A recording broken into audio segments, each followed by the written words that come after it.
¿Listos? Amén. Dice la palabra de Dios: ustedes quédense quietos, que el Señor presentará batalla por ustedes. Pero el Señor le dijo a Moisés: ¿por qué clamas a mí? Ordena a los israelitas que se pongan en marcha. Y tú levanta tu vara, extiende tu brazo sobre el mar y divide las aguas, para que los israelitas lo crucen sobre terreno seco. Amén. ¿Por qué no oramos? Le decimos: Padre, gracias porque esta mañana nos has traído a este lugar a adorarte, a exaltarte. Pero también, Señor, nos has traído a este lugar para hablarnos, para a través de tu palabra recibir la luz y la guía que necesitamos en nuestras vidas. Te pido que el Espíritu Santo pueda llegar a cada corazón, que el Espíritu Santo pueda penetrar lo más profundo de nuestra alma a través de tu palabra como una espada, y que esto que aprendamos este día pueda guiar nuestras decisiones a partir de ahora, pueda bendecirnos, pueda llevarnos a ese propósito que tenés para cada uno de nosotros. Toma control de este tiempo, Espíritu Santo, y bendice lo que vamos a recibir. En el nombre de Jesús. Amén y amén. ¿Saben de que un misionero llamado Jorge Müller dijo una vez: la fe no opera en el reino de la posibilidad? No hay gloria a Dios en lo que es humanamente posible. La fe empieza donde termina el poder del hombre. La fe es algo sobrenatural, hermanos. Es algo que va más allá de nuestro terreno espiritual, de nuestro terreno natural. Hay una palabra que es sinónimo de fe, que de hecho en muchas traducciones bíblicas, cuando nosotros leemos la Biblia y a veces no encontramos la palabra fe, esta palabra es reemplazada por la palabra confianza. Pues la confianza y la fe son sinónimos. Tener fe en Dios es tener una suprema confianza en la capacidad y en la integridad de Dios, que nos conduce a actuar en armonía de acuerdo a su soberana voluntad. La fe nos hace tener una confianza total, suprema, entender y reconocer de que en Dios tenemos la seguridad de todas las cosas. Hebreos 11:1, creo que algunos se lo pueden de memoria, nos da una definición bastante clara acerca de la fe. La busqué en otra versión que nos dice, Hebreos 11:1, la fe es la plena seguridad de recibir lo que se espera, estar convencidos de la realidad de aquello que aún no vemos. La fe es esa seguridad: ok, aún no lo veo, aún no lo tengo en mis manos, pero yo creo en el Señor, yo creo que Él obrará. La fe, hermanos, nos lleva a ver más allá de nuestro horizonte natural, más allá de lo que humanamente nosotros podemos ver, de nuestro plano humano. La fe nos lleva a ver en una perspectiva espiritual, en una perspectiva más allá, más profunda. La fe no solo nos lleva a ver esto, sino a actuar conforme a eso que vemos más allá. Un misionero llamado Guillermo Booth, que es parte también de un fundador de un ministerio que se llama Ejército de Salvación, dijo que la fe siempre tiene que ir del lado de las obras, tal como también nos lo dice la carta de Santiago. Y dice que la fe y las obras son como nuestras dos piernas. Cuando nosotros queremos caminar, usamos solo una pierna. No pudiéramos, ¿verdad? Si solo tuviéramos una pierna, no pudiéramos avanzar, no pudiéramos caminar. Entonces, él decía que la fe y las obras son como nuestras dos piernas. Primero fe y luego obras. Fe y obras. Es decir, la fe no es estática. La fe no solo es un pensamiento o un sentir. La fe es algo, sí, pensamos, creemos, pero también actuamos en base a ella. Avanzamos, damos pasos en base a ella.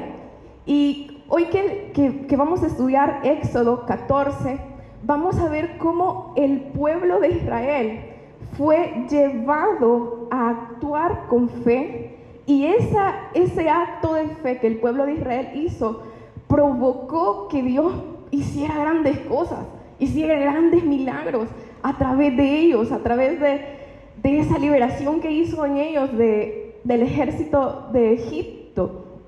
Vamos a ver entonces ahora lo siguiente, 3 pasos que vamos a estudiar a través del libro de Éxodo, en el capítulo 14, 3 pasos que el pueblo de Israel dio y que nosotros también podemos imitar para ver la mano de Dios en nuestra vida. 3 pasos de fe que nosotros tenemos que dar, que nosotros podemos imitar del pueblo de Dios para que veamos la mano de Dios, para que veamos el obrar poderoso de Dios en nuestras vidas.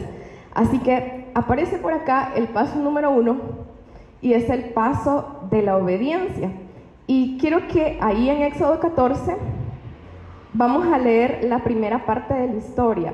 Capítulo 14, versículos del 1 al 9.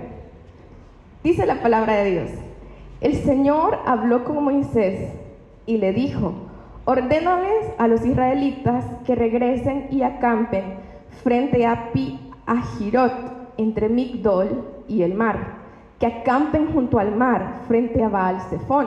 El faraón va a pensar: los israelitas andan perdidos en esta tierra, el desierto los tiene acorralados. Yo por mi parte endureceré el corazón del faraón para que él los persiga. Voy a cubrirme de gloria a costa del faraón y de todo su ejército, y los egipcios sabrán que yo soy el Señor. Así lo hicieron los israelitas, y cuando el rey de Egipto se enteró de que el pueblo se había escapado, tanto él como sus funcionarios cambiaron de parecer en cuanto a los israelitas y dijeron: ¿pero qué hemos hecho? ¿Cómo pudimos dejar que se fueran los israelitas y abandonaran su trabajo?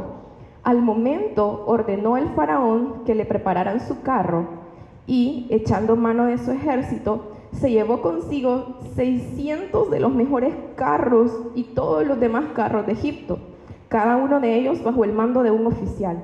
El Señor endureció el corazón de Faraón, rey de Egipto, para que saliera en persecución de los israelitas, los cuales marchaban con aire triunfal.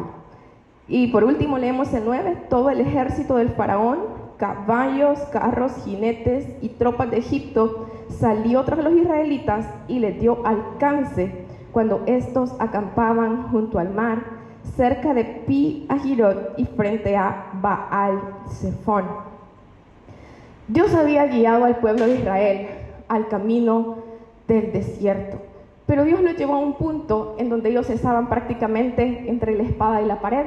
Estaba de este lado el Mar Rojo y de este lado el desierto. Solo un milagro poderoso, hermanos, solo algo sobrenatural podía dar libertad a este pueblo. Solo la mano de Dios podía hacer de que este pueblo saliera libre de esta situación en la que se encontraban. Y Dios hace algo inesperado. Dios hace algo, le da una orden a Moisés y le dice: regresen y acampen en este lugar, y yo voy a endurecer el corazón de Faraón, y Faraón va a salir a encontrarlos, va a salir a tratar de que ustedes regresen a este lugar de esclavitud. Parecía de que la orden que Dios le estaba dando a Moisés no tenía mucho sentido, pero ellos hicieron algo.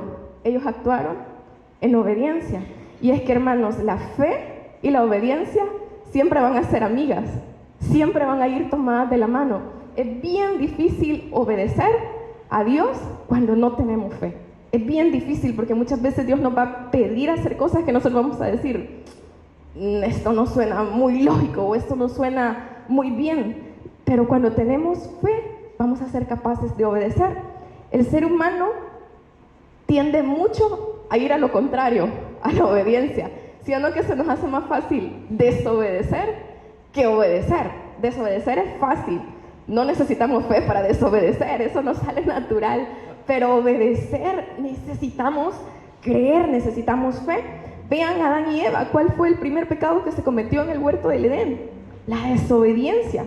Y hermanos, somos fáciles, tendemos a desobedecer, pero Dios hoy nos está pidiendo que obedezcamos. La fe siempre va a necesitar de la obediencia, van de la mano. Si queremos ver esas obras poderosas de Dios, hay que obedecerle. ¿Saben de qué? Me recordé algo que aprendí una vez, de 3 cosas que decimos o podemos pensar que son obediencia, pero no son obediencia. ¿Saben de que la obediencia con demora no es obediencia? cuando nos piden hacer algo, pero nosotros lo hacemos cuando se nos da la gana, vea, cuando, ay, sí, ahorita, obediencia con demora no es obediencia. Por ejemplo, nuestros papás nos dan una orden, lavas los trastes. Ay, sí, mami, después lo voy a lavar, lavas los trastes, y los venimos a lavar en la noche porque están ahí con el cincho, vea, y si no, no van a ver el cinchazo. Eso no es obediencia, porque es una obediencia con demora, es decir, lo hago cuando yo quiero, no cuando Dios me está diciendo que lo haga. Entonces, no demoremos, pasémoslo en el ámbito quizás más espiritual. ¿Qué nos está pidiendo Dios que hagamos ahora, ya? Y nosotros estamos diciendo a Dios, ay Señor, después postergamos aquello que Dios nos ha dicho. Hermanos, puede llegar un punto en que sea demasiado tarde. Si Dios ahora nos está inquietando nuestro corazón con algo, nos está indicando que hagamos algo, hagámoslo. Porque más tarde, la obediencia con demora puede ser demasiado tarde. Me estaba acordando de algo, de este punto de la obediencia con demora. Me acuerdo que antes con nuestros vecinos teníamos un grupo de intercesión. Y aquí está la Brenda, porque me acuerdo que estábamos con ella. Y me acuerdo una vez que estábamos orando y Dios puso en el corazón de mi abuelita a una persona, a un vecino de nosotros. Y le puso en el corazón a ella que fuéramos y le habláramos específicamente a este muchacho. Era un joven. Vayan y háblenle. Vayan y predíquenle, háblenle a este muchacho, tal cual, sabíamos dónde vivía, sabíamos dónde estaba. La cosa es de que mi abuelito fue y le predicó a este muchacho. A los días, hermanos, este muchacho había muerto por causas naturales, de la nada, no sabemos qué pasó, murió. Imagínense si nosotros le hubiéramos dicho a Dios, ay sí, ya sé que me dijiste que le vaya a hablar, pero voy a ir el otro mes, o voy a ir dentro de 3 meses. No. Ese muchacho necesitaba escuchar el mensaje de Dios porque estaba a días de morir y Dios nos lo enseñó, no nos enseñó que se iba a morir, pero sí nos dijo, vayan y predíquenle, háblenle a este chico. Entonces, hermanos, lo que Dios le esté mandando a hacer, no demore, hágalo, actúe en fe, en obediencia, porque usted no sabe qué es lo que puede venir después, y si Dios se lo está poniendo en su corazón, hay que hacerlo. Otra cosa que no es obediencia, es la obediencia con mala actitud.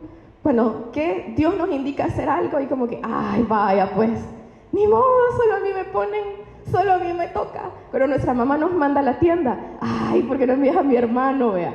¿Por qué no envías a mi hermana? Y vamos y refunfuñando y solo a mí, ponerlo en un ámbito espiritual, que te dan un privilegio en la iglesia. Ay, otra vez ya me pusieron, vea. Ya otra vez, porque solo a mí me ponen. Es como, sí lo hago, pero con una mala actitud. Y Dios Él no se agrada en esta obediencia. No es una obediencia correcta, una obediencia con mala actitud. También está la obediencia bajo mis términos. Ok, Señor, sí, sé que me estás diciendo esto, que lo haga, pero tal y tal cosa no.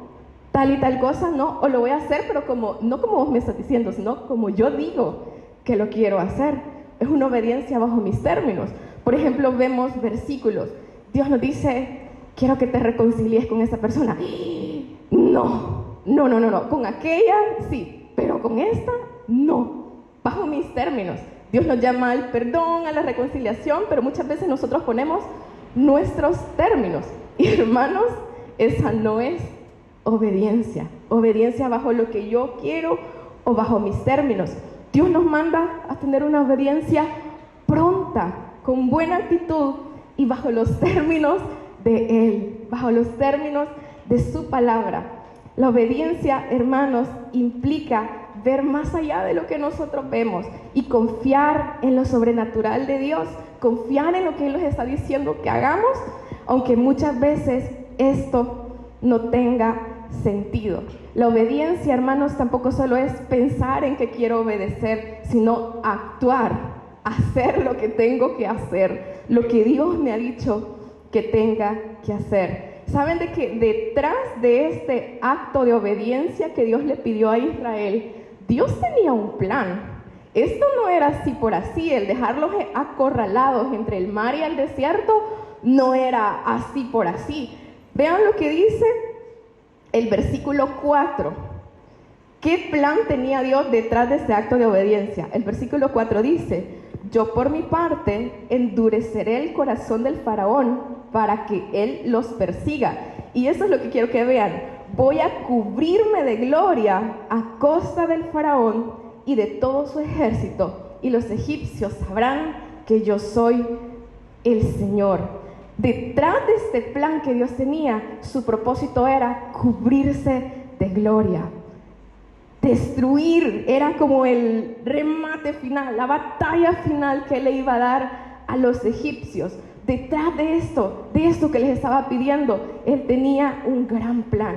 Y detrás, hermanos, de cada cosa que Dios nos está indicando hacer, de cada acto de obediencia que Dios nos esté indicando a hacer, Dios tiene un plan. Él quiere glorificarse, Él quiere mostrarnos su poder. Hermanos, Él quiere confundir al enemigo. Muchas veces que el enemigo va a pensar: no, ya está atrapado, ya está acorralado, como pensaba Egipto de Israel. Pero no era así. Dios tenía un plan, Dios quería sacarlos con poder y autoridad.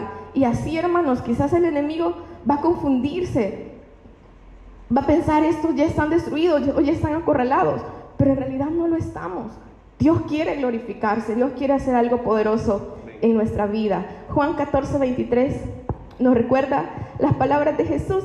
Dice: Jesús le contestó: el que me ama obedecerá mi palabra, y mi Padre lo amará, y haremos morada con él. Aquel que obedece a Dios se convierte en habitación de Dios, en morada de Dios. Un corazón obediente a lo que Dios le está diciendo que haga se convierte en un corazón donde habita la presencia de Dios.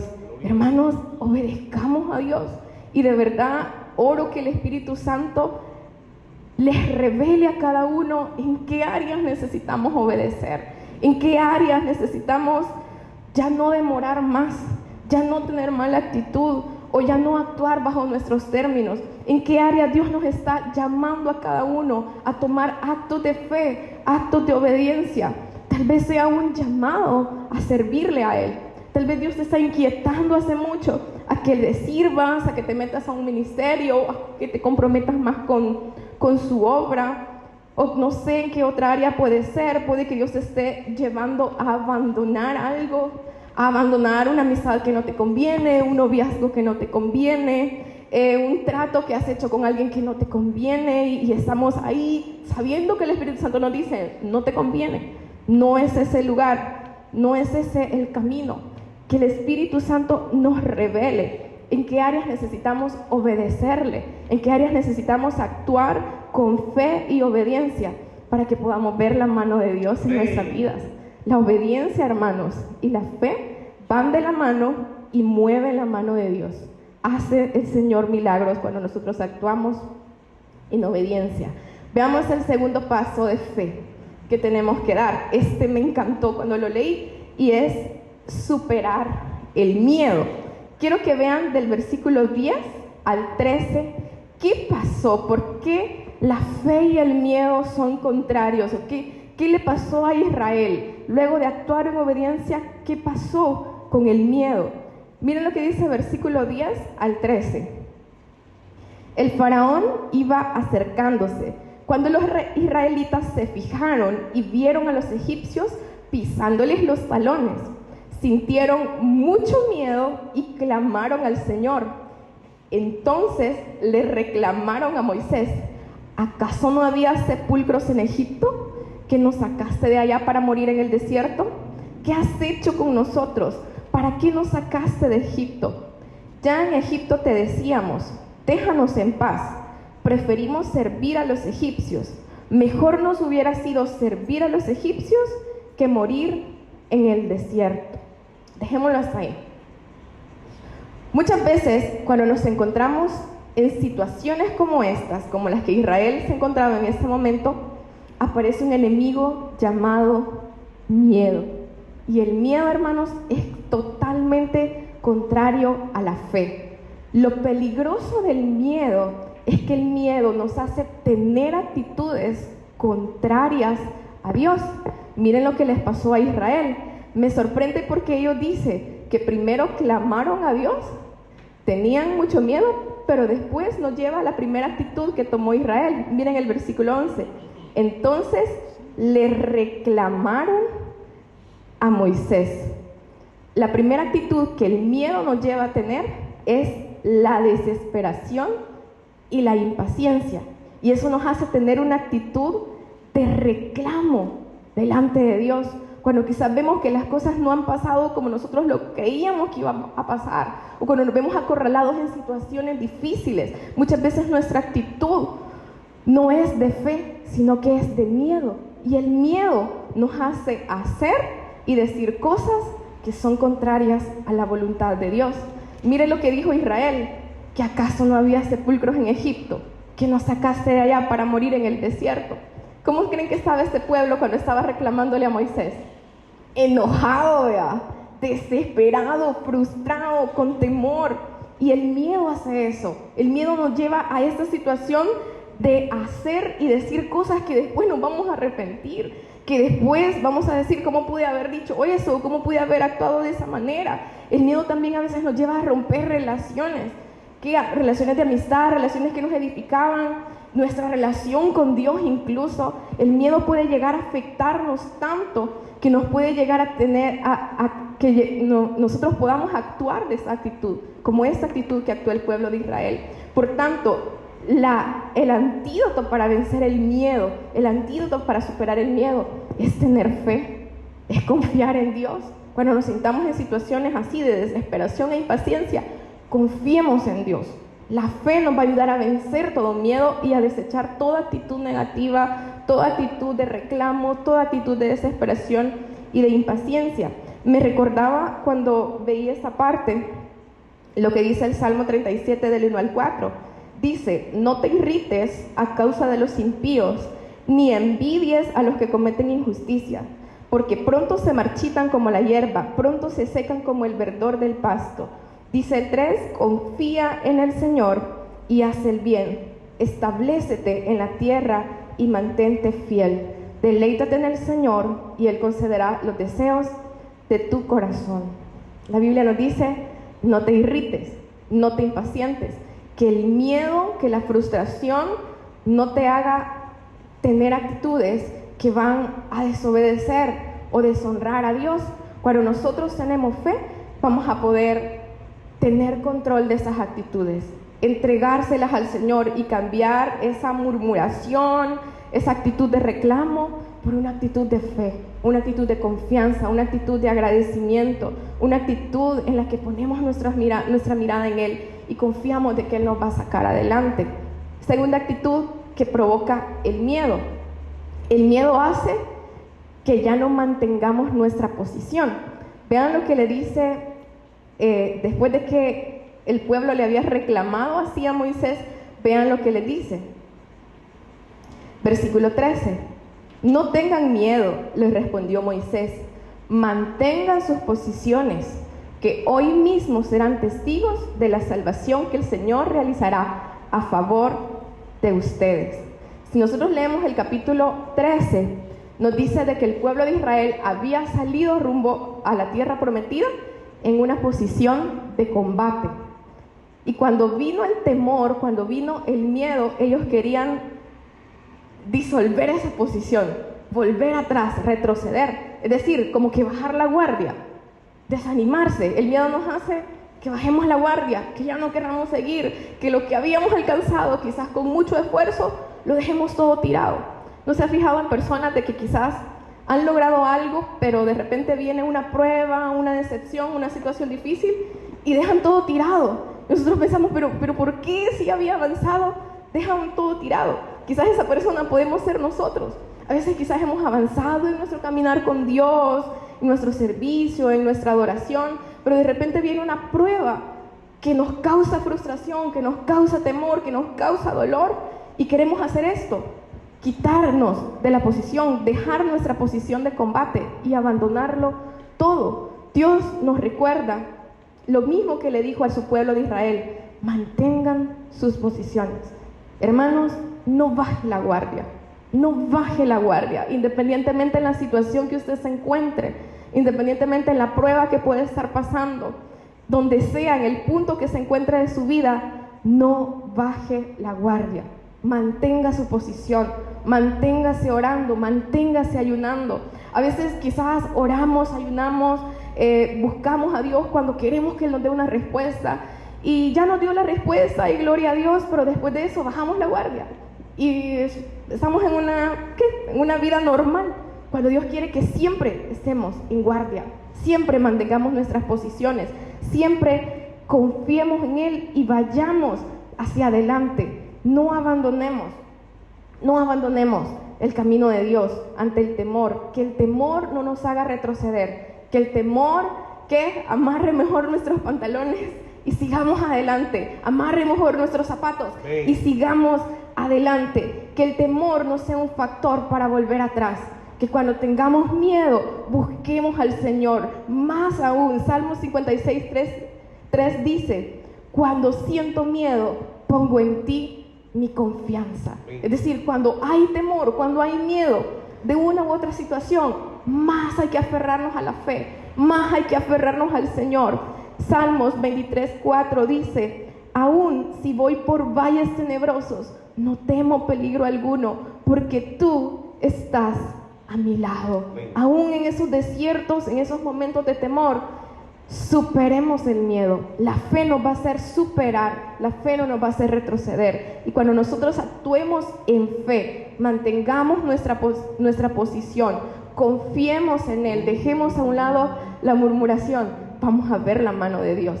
La fe mueve la mano de Dios. Y veamos el último paso de fe que tenemos que dar para ver la mano de Dios, y es tener una confianza total, una confianza absoluta en el Señor. Vean lo que dice el versículo 15 y el 16. Pero el Señor le dijo a Moisés: ¿por qué clamas a mí? Ordena a los hijos de Israel que se pongan en marcha. Y tú levanta tu mano, extiende tu brazo sobre el mar y divide las aguas, para que los israelitas crucen sobre terreno seco. Oiga esto, Dios le dijo a Moisés, le dio una orden de fe que lo llevó a actuar. Esta orden de fe nos habla de una total dependencia de parte del Señor. Si Israel quería ver la mano de Dios, tenían que tener una confianza total de Dios, una dependencia total del Señor. Cuando nosotros tenemos esa confianza y esa dependencia total del Señor, vamos a hacer lo que Israel hizo, y fue marchar, avanzar, seguir adelante. Moisés dice su palabra que extendió sus brazos, extendió la vara en alto, dio pasos de fe que provocaron grandes milagros que el pueblo de Israel pudo ver. Si nosotros seguimos leyendo la historia, vamos a ver de que Israel pasó en seco el mar Rojo. Dios movió su mano, Dios trajo la victoria a este pueblo. Dios hizo algo milagroso, porque ellos confiaron totalmente en el Señor, depositaron su total dependencia de Él. No había nada más que hacer, más que tener fe, obedecer, dejar el miedo a un lado y seguir avanzando. A medida que iban avanzando, Dios iba haciendo cada vez milagros más grandes. La palabra nos dice que el pueblo de Israel pasó en seco, pero también nos habla de que Él destruyó al enemigo. Vean lo que dice versículos 19 y 20. Entonces el ángel de Dios, que marchaba al frente del ejército israelita, se dio vuelta y fue a situarse detrás de éste. Lo mismo sucedió con la columna de nube, que dejó su puesto de vanguardia y se desplazó hacia la retaguardia, quedando entre los egipcios y los israelitas. Durante toda la noche, la nube fue oscuridad para unos y luz para otros. Así que en toda esa noche no pudieron acercarse los unos a los otros. Dios llegó a defender a su pueblo. No solo hizo que pasaran en seco, sino que esa nube, esa columna de nube y fuego que iba delante de ellos, hoy se puso en medio de ellos y de sus enemigos. Y dice que trajo luz para Israel y oscuridad para el enemigo. Vean lo que hizo Dios. Cuando estos hombres, este pueblo comenzó a actuar en fe y a tener una total confianza de Él, el Señor peleó por ellos. El Señor les dio la victoria. Vean lo que dice el versículo 31. Es el final de este versículo. Dice: y al ver los israelitas el gran poder que el Señor había desplegado en contra de los egipcios, temieron al Señor y creyeron en Él y en su siervo Moisés. Los israelitas, al final de la historia, yo creo que ellos pudieron decir: sí valió la pena tener fe, sí valió la pena confiar en Dios.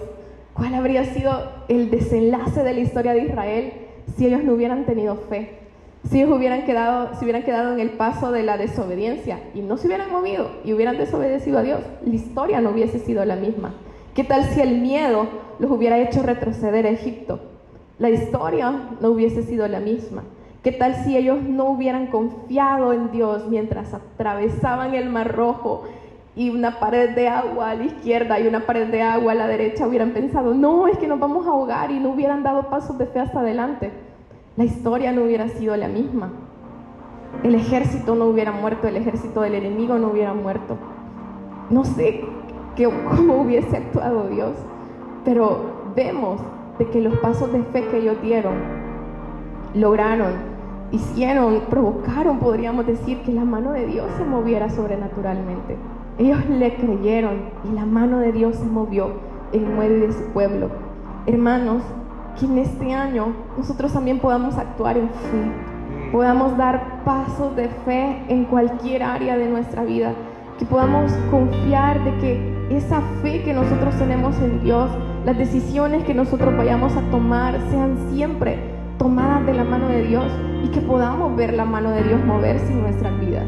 La mano de Dios tal vez no se va a mover solo así por así, es también quiere que nosotros creamos y actuemos, que nosotros dejemos a un lado la desobediencia y le obedezcamos, que dejemos a un lado el temor y que creamos y que dependamos totalmente de Él. Si queremos ver la mano de Dios, hay que tener fe. Vamos a orar, hermanos, y vamos a decirle a Dios: gracias, Padre, por estar acá con nosotros en esta mañana.